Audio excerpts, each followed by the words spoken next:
They called me forgetful. Not to my face. That would have taken more courage than either of them had left.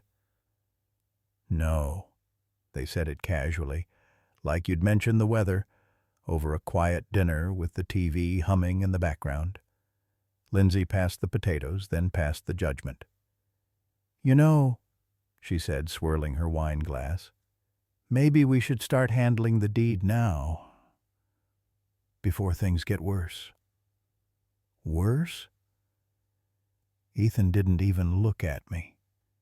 He just kept chewing, like the words didn't slice right through my chest, like I wasn't sitting 3 feet away, hearing every syllable. I looked down at my plate and noticed I hadn't touched my food. Not because I forgot, but because suddenly I didn't have an appetite for anything except silence. And in that silence, I made a decision. My name is Walter Green. I'm 74 years old. I live in a small town in Ohio, in the same brick house I poured every ounce of myself into for nearly 40 years. I taught shop class at the high school, coached JV baseball for a decade. And when my wife Marie died 19 years ago, I became everything: the cook, the cleaner, the listener, the quiet rock that never broke.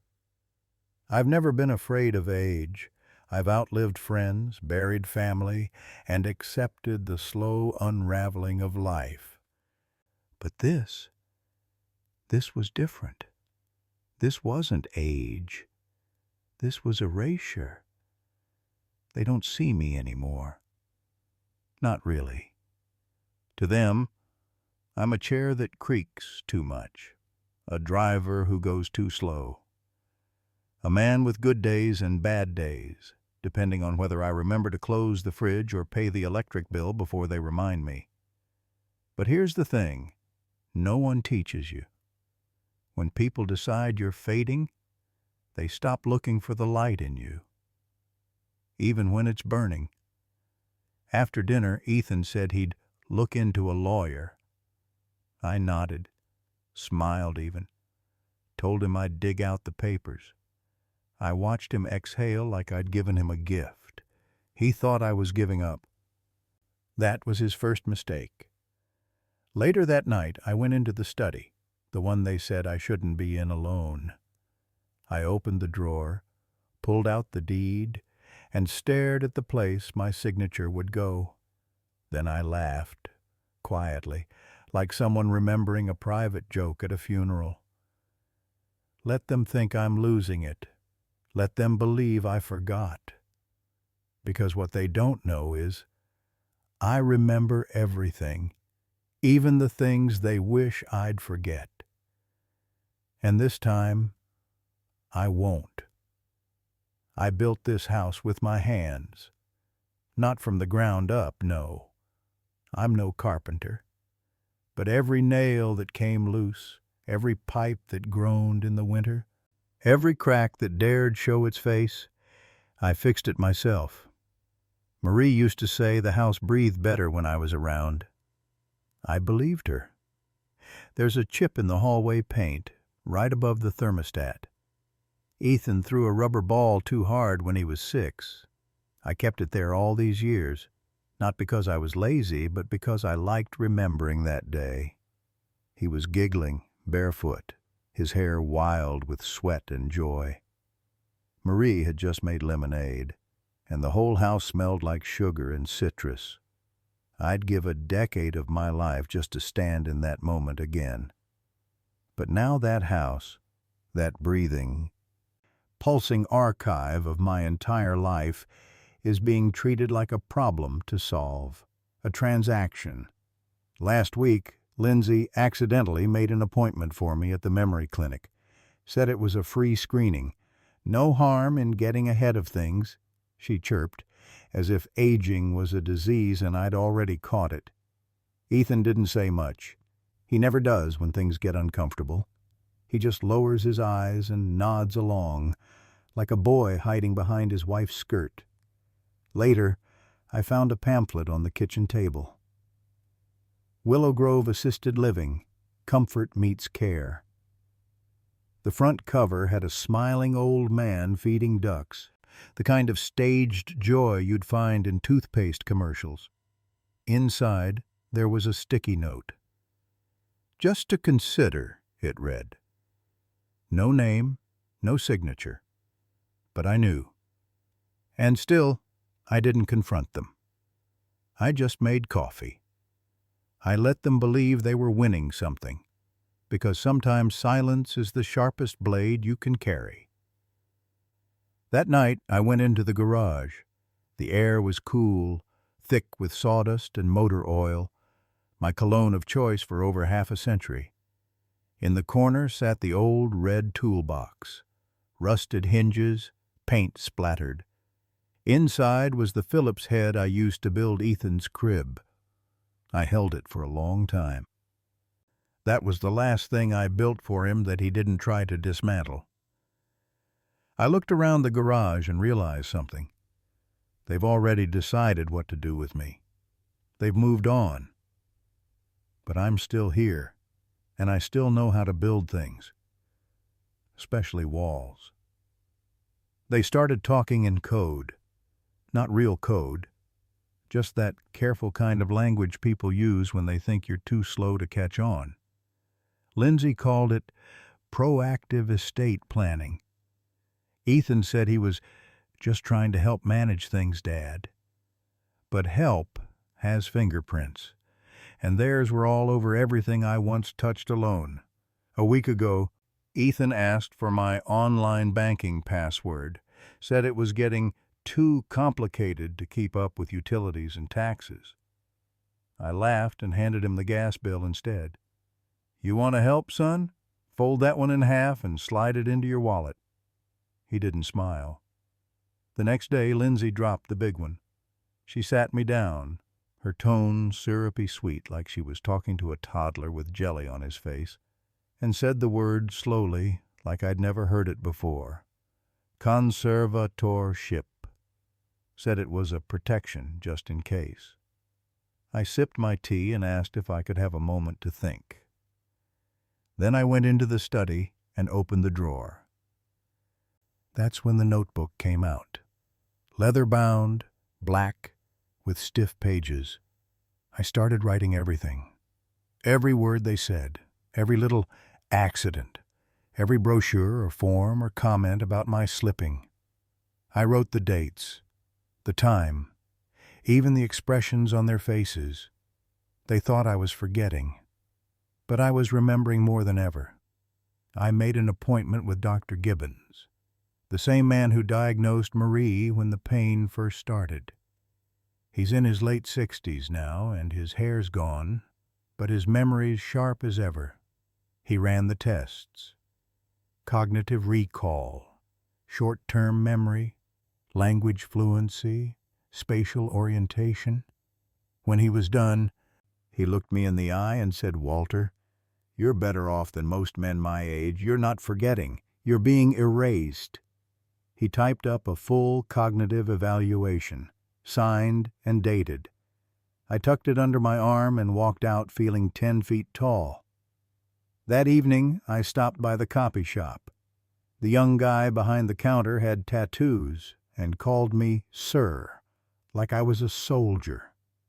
I handed him the documents, title deed, doctor's letter, and one more thing, a note I wrote by hand.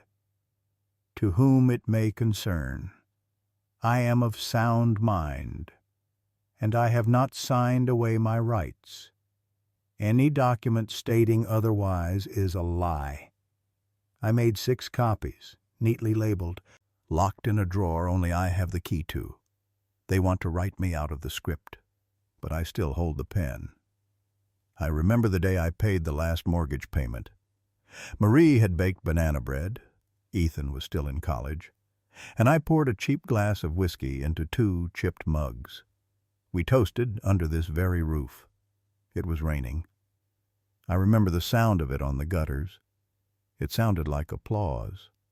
Now they want me to forget all that. Like this house is just brick and lumber. Like it was never a victory.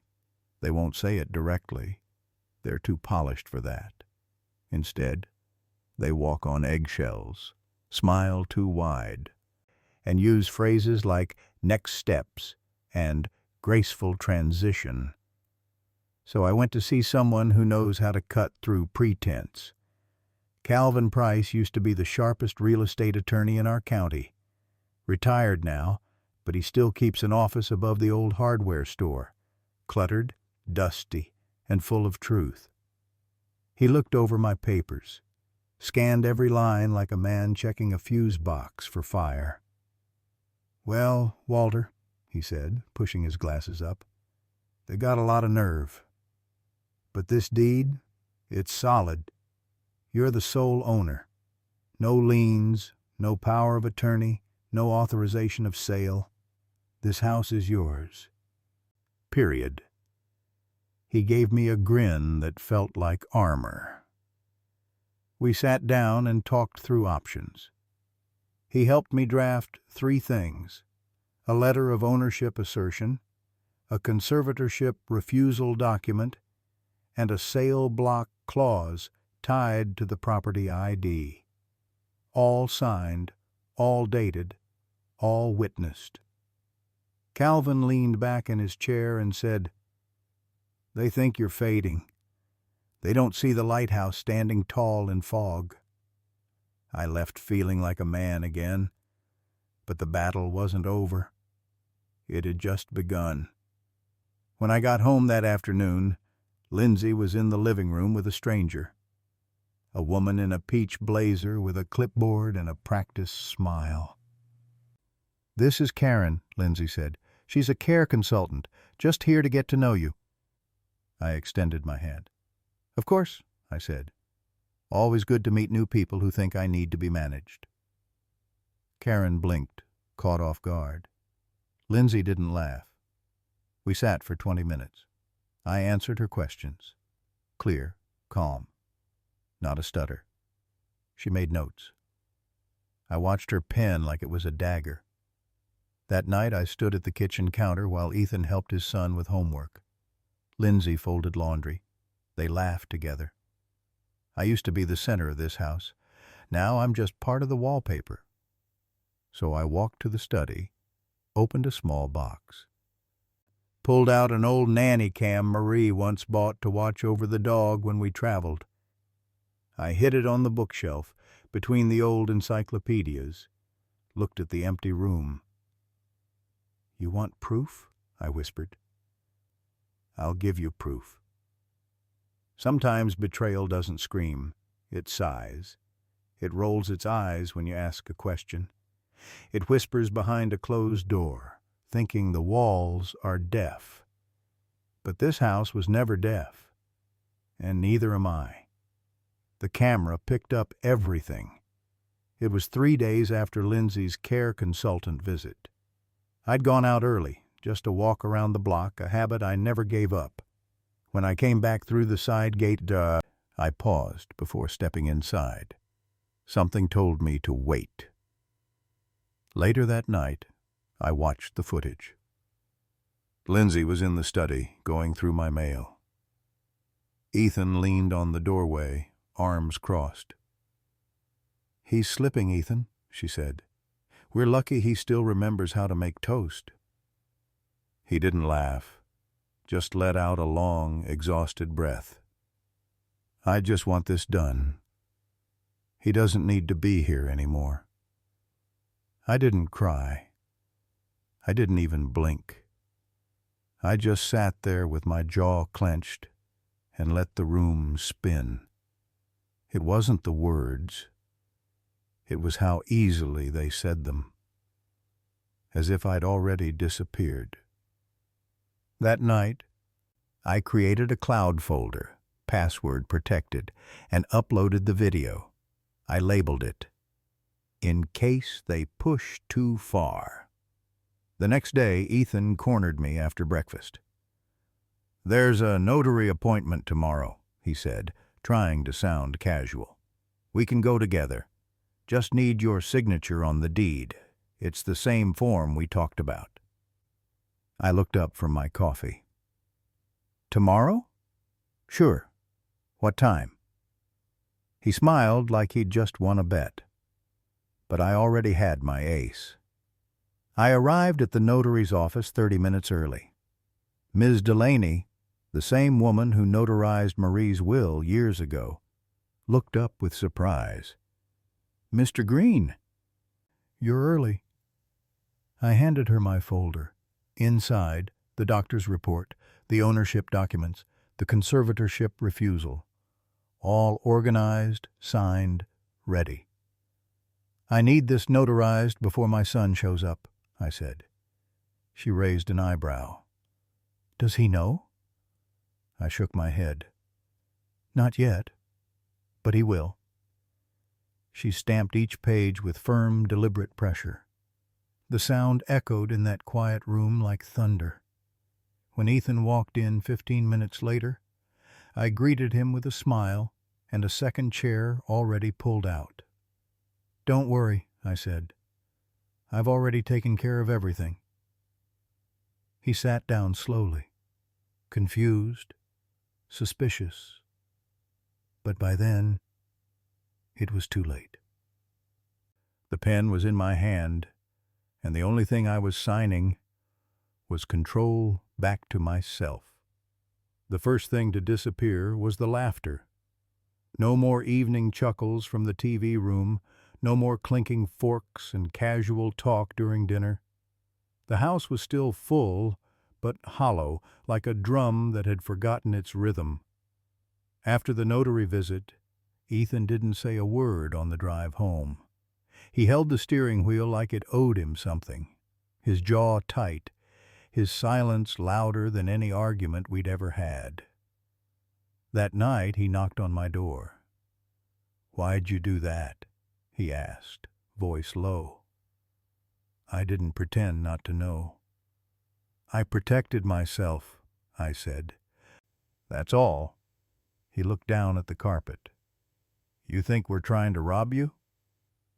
I didn't answer, because it wasn't about robbery. It was about replacement, about being slowly edited out of my own story. The next morning, Lindsay set down my breakfast plate without a word. No toast, no fruit, just plain oatmeal, lukewarm. I ate in silence. She sat across the room, scrolling her phone, eyes never meeting mine. The Cold War had begun. "You know," Ethan said later that day, leaning against the fridge, "Mom wouldn't have wanted this tension." My stomach knotted. Marie's name was always his final weapon. But I knew her better than anyone. She would have wanted peace, but never at the cost of dignity, and never in exchange for silence. That evening, I found small comfort sitting on the porch with my grandson, Jacob. He asked questions the way children do, honest, curious, unafraid. "Grandpa, why do grown-ups stop being nice?" I laughed. Not because it was funny, but because it hurt. "I think," I said, "some grown-ups forget how to say sorry, so they say nothing instead." Jacob nodded like he understood more than he should. Hours later, as the house dimmed, I walked past the kitchen and heard Ethan on the phone, his voice low, tense. "I'm telling you, we'll figure out how to transfer it. There's a way. Even without his consent. Just give me time." I froze. Every bone in my body pulsed with a familiar ache, not fear, not anger, but the slow burn of betrayal, the kind that no longer surprises you. I turned, walked back to my room, and opened the file drawer. Inside was an envelope, thick, stamped, labeled in my handwriting, "If they try." I placed it on the desk, ran my hand across the paper. The battle wasn't coming. It had already started. It's a strange thing to prepare for war with your own blood. Not with fists, not with guns, but with folders. with paperwork and signatures and the quiet armor of preparation. The morning after I heard Ethan's call, I took the 9:20 bus downtown. I hadn't ridden it in years, but I liked the way the city looked from behind scratched glass. At the county records office, I spoke to a woman named Carla. Middle-aged, warm smile, sharp eyes. I handed her my ID and deed copy, asked if any activity had been logged under my property parcel. She clicked away at her keyboard, then looked up. "No filings, no liens, no requests," she said. "Everything looks untouched." I nodded. "Let's keep it that way." Back home, things were brittle. Lindsay spent hours on her laptop. Legal sites, real estate forums. Her eyes darted like she was chasing something. Ethan was quieter, but tenser. He paced at night, whispered on the phone in the hallway. Once, I caught him watching me from the corner of the room, like a man sizing up a locked door. So I locked it tighter. I drafted a property lock letter, had it notarized again by Ms. Delaney, and sent copies to 3 different parties: the clerk's office, my own attorney Calvin, and myself. The document stated clearly, "No transfer, sale, or adjustment to ownership may occur without my direct and in-person consent." Then I waited. 2 days later, Ethan knocked on my door. "Hey, Dad," he said, "we'd like to have a chat. Just us and a friend of ours. He's a lawyer. Super chill. Thought maybe we could simplify some things." I nodded. "Of course. Let me grab my jacket." I showed up 5 minutes early. The lawyer was already seated, young, suited, confident in that fake polished way. Ethan smiled when I walked in. Lindsay was quiet, eyes calculating. They launched into their speech. "We're thinking about long-term care, assets, contingencies in case of medical." I let them speak. Then I reached into my coat, pulled out the manila folder, and handed it to the lawyer. Inside, the doctor's evaluation, the notarized lock, the surveillance transcript, and a brief handwritten note. "My property is not your retirement plan." The lawyer flipped through the pages. His eyebrows lifted. Then he slowly closed the folder and cleared his throat. "I think," he said, "Mr. Green has made his position very clear." The silence that followed was thick. Lindsay's face went pale. I stood. "Thank you for your time," I said. Then I walked out, because I don't need to yell to be heard. Not anymore. Some homes don't need to burn to feel like ash. The rooms still stand. The lights still work. But everything inside is smoldering. It started with distance, not physical, but emotional. The kind that creeps. No more "Good morning, Dad." No more asking if I wanted coffee. I made my own. Jacob stopped coming around. "Busy with school," Lindsay said. "The boy is 10. At night I heard doors closing softly, but always just before I walked down the hall." Laughter died mid-sentence when I entered a room. I became a shadow they were trying to outrun, but I wasn't chasing them. I was watching. One afternoon I took out the trash and noticed something sticking out of the recycling bin. Legal paper, typed, folded crooked like it had been shoved there in a hurry. I pulled it out. Residential consent waiver form. The kind of document used when someone wants to legally vacate a person from a property. Without a fight. It wasn't signed, not yet. But it didn't need to be. I spent that night staring at the ceiling, feeling more awake than I had in months. They wanted to paint me as unstable, so I gave them a brush. The next day, I forgot the stove was on. Just for 10 minutes. Enough to smell the gas. I left my wallet in the fridge. Made sure Lindsay found it. By morning, the confrontation was ready. Ethan sat me down. "Dad, we're worried. You're slipping. It's not safe anymore. What if something happens?" Lindsay chimed in with her softest voice. "We can't always be here.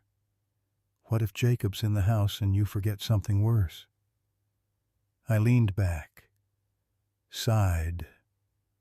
Then I reached behind the cushion and pulled out the recorder I'd placed before they walked in. It had captured everything. I pressed play.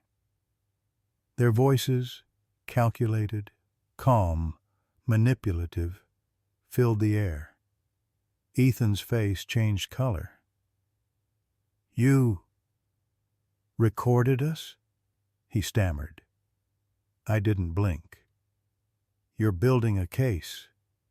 I'm just building mine." He stood up fast, knocking the chair back. His hands were shaking, not with fear but with exposure.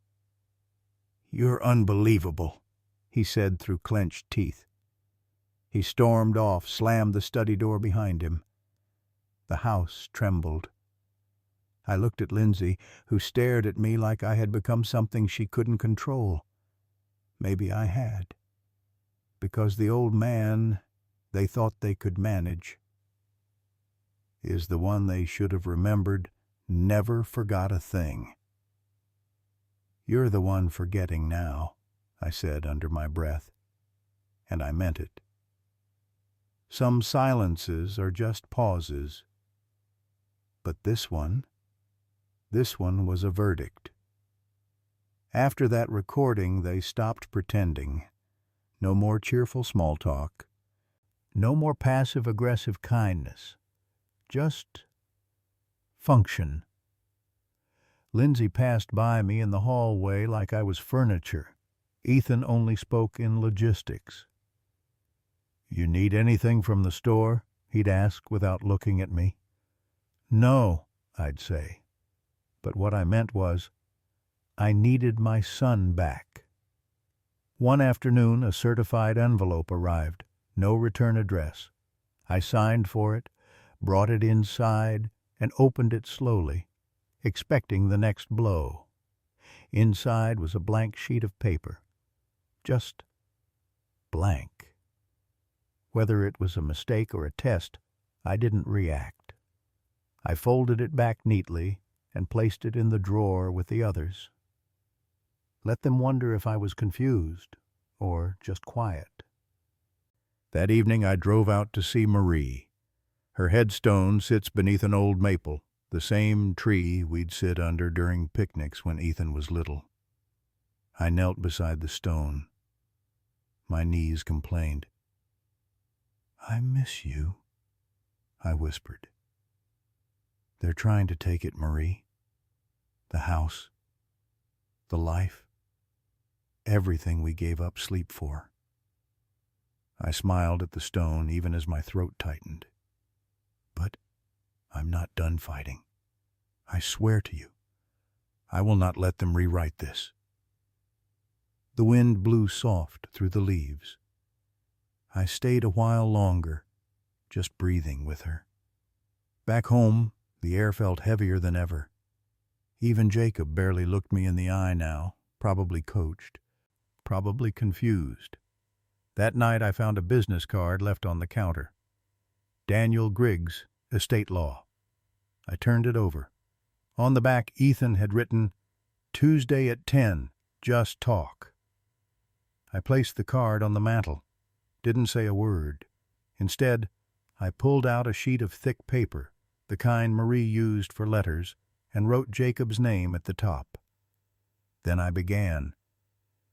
"Jacob, I don't know when you'll read this. Maybe not for years. Maybe not until I'm gone. But you deserve to know what happened. You deserve to know who built this house and who tried to tear it down. I filled page after page. Not bitter, just honest. At the end, I signed my name and sealed it.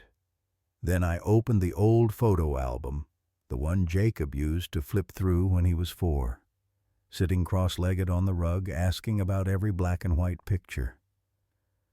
I tucked the letter inside, between the pages of his father's first birthday.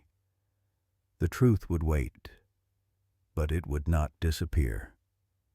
He said it casually, like it was nothing. "Thought we'd swing by the bank today," Ethan said over breakfast. "Take care of a few loose ends."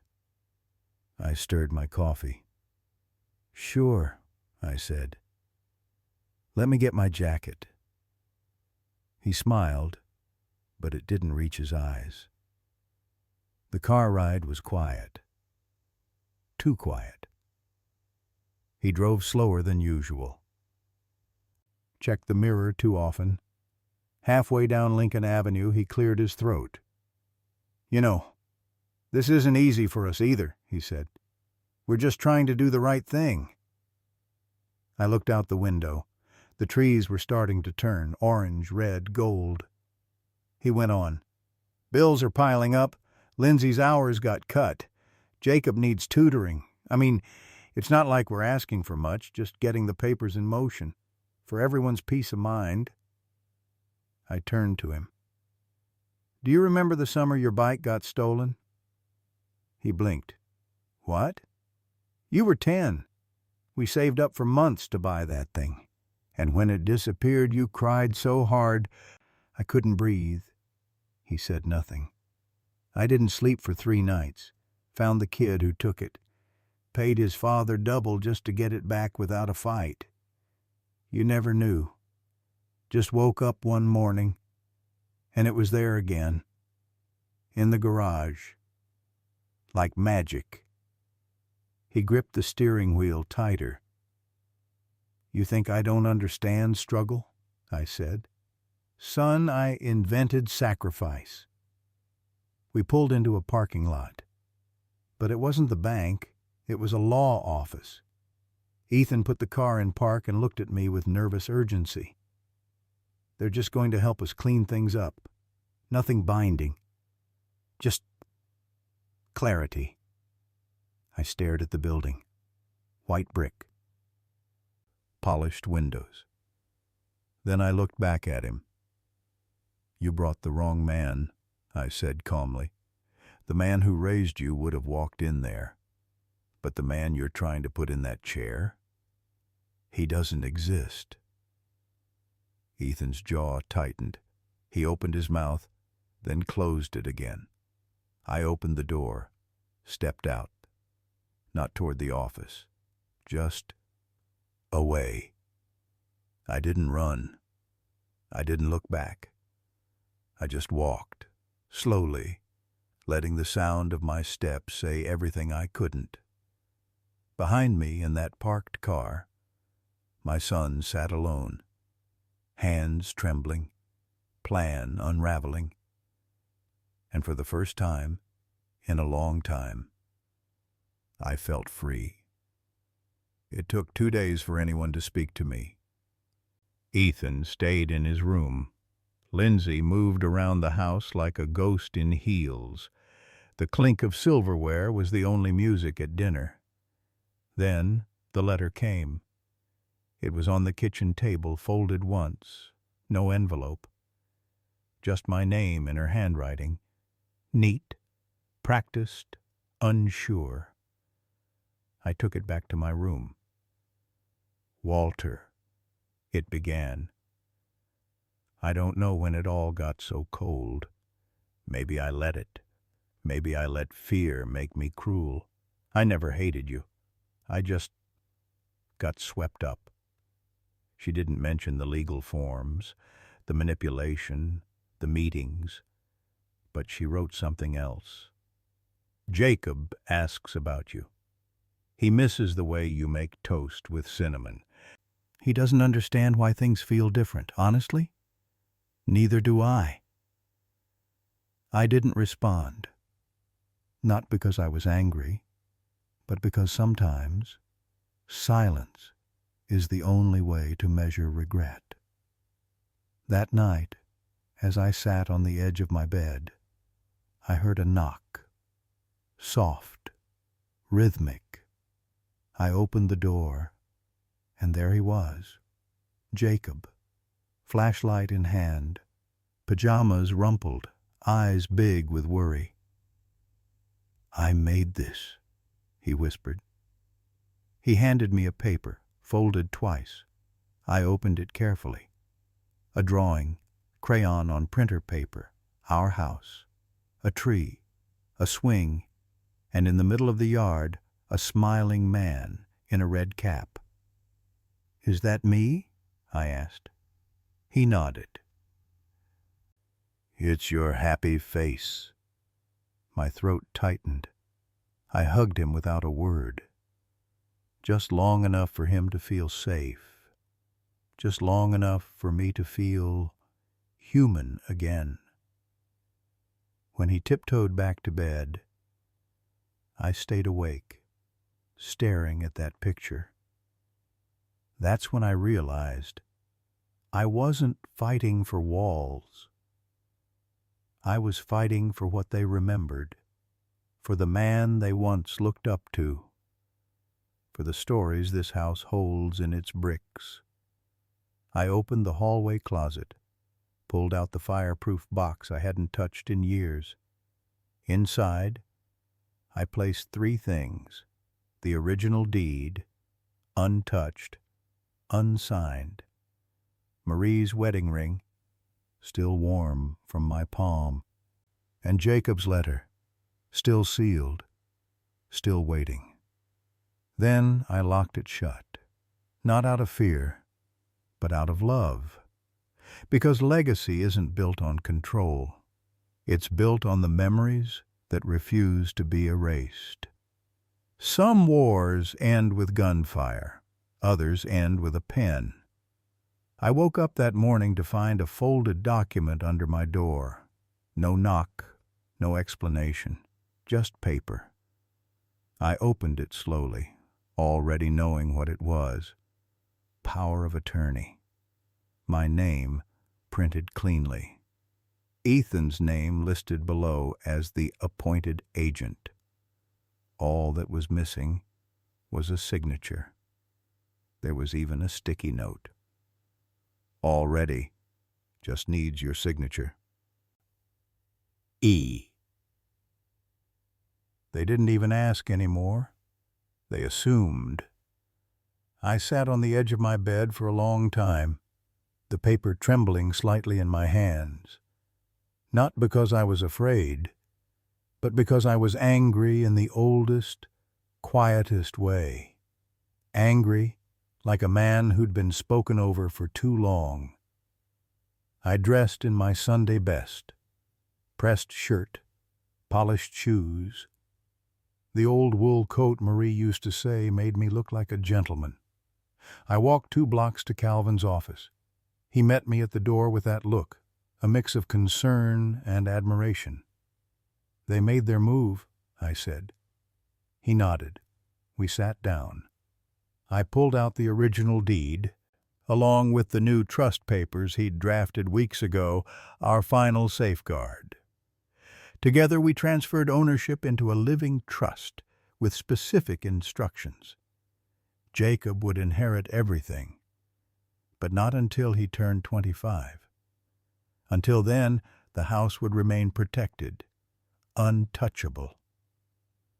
Calvin stamped the papers, signed, dated. When we were done, I shook his hand. "Thank you," I said. He looked at me. "You've done this with more grace than most." I smiled. Grace is cheaper than a lawyer on retainer. On the way home, I stopped by the locksmith. New keys, reinforced locks, every entrance resecured. I didn't change the locks out of revenge. I changed them to remind myself that I still could. That evening, Ethan came home late. He jiggled the handle, knocked once, then again. The house was dark, quiet. He called my name. Then he saw the note, taped to the doormat, in my handwriting. You locked me out of your heart. I've simply returned the favor. He didn't shout. He didn't pound the door. He just stood there. And I watched from the hallway, behind the curtains, heart steady, because I hadn't taken anything from him.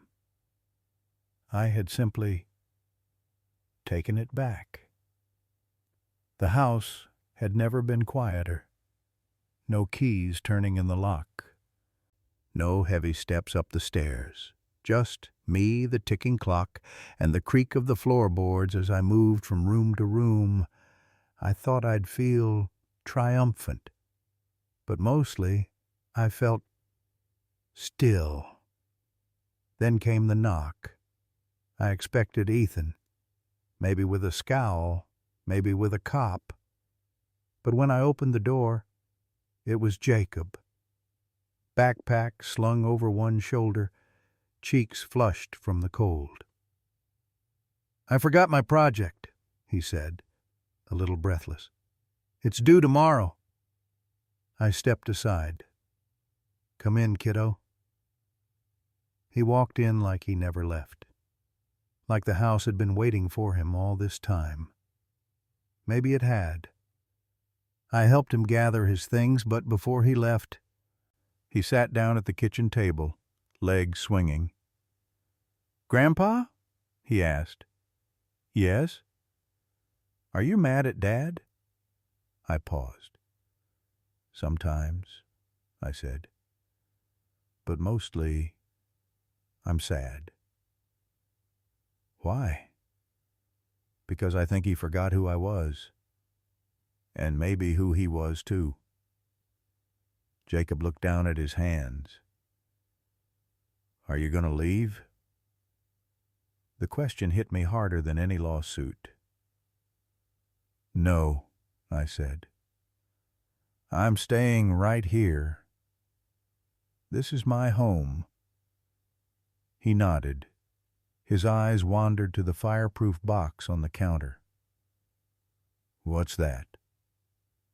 I hesitated, then opened it. Inside, Marie's ring, the original deed, and the letter addressed to him. I held it up. One day, I said, when you're old enough, you'll read this. It'll help everything make sense. He didn't reach for it. He just looked up and said, I don't want a house, Grandpa. My throat tightened. I just want you to stay. For the first time in months, I felt the ground under my feet again. Not shaking, not cracking, solid. I put the letter back, ruffled his hair. I'm not going anywhere, I said. And this time, I meant it. They haven't asked again. Not since that night with the locks. Not since the silence became something they couldn't control. Ethan doesn't come by anymore. Lindsay sent a birthday card for show. No return address. No message beyond best wishes. But I've stopped waiting. Peace doesn't always come with resolution. Sometimes it arrives in the form of understanding. I understand now that some sons become strangers, and some strangers become sons again. Jacob visits on Sundays. Sometimes he brings questions, sometimes drawings, sometimes just silence. And every time I greet him like a sunrise I never take for granted. He still asks about the letter. When can I read it? One day, I say. But today isn't that day. Today, I wake early. I move through the house like a man walking through a museum he built with his own hands. I dust the photo frames, straighten the books, brew coffee the way Marie liked it, strong, simple, honest. Then I sit down at the old desk, pull out a clean page, and start writing. Not for a judge, not for revenge, but for memory. I write the whole story, the slow betrayal, the quiet resistance, the love that endured anyway.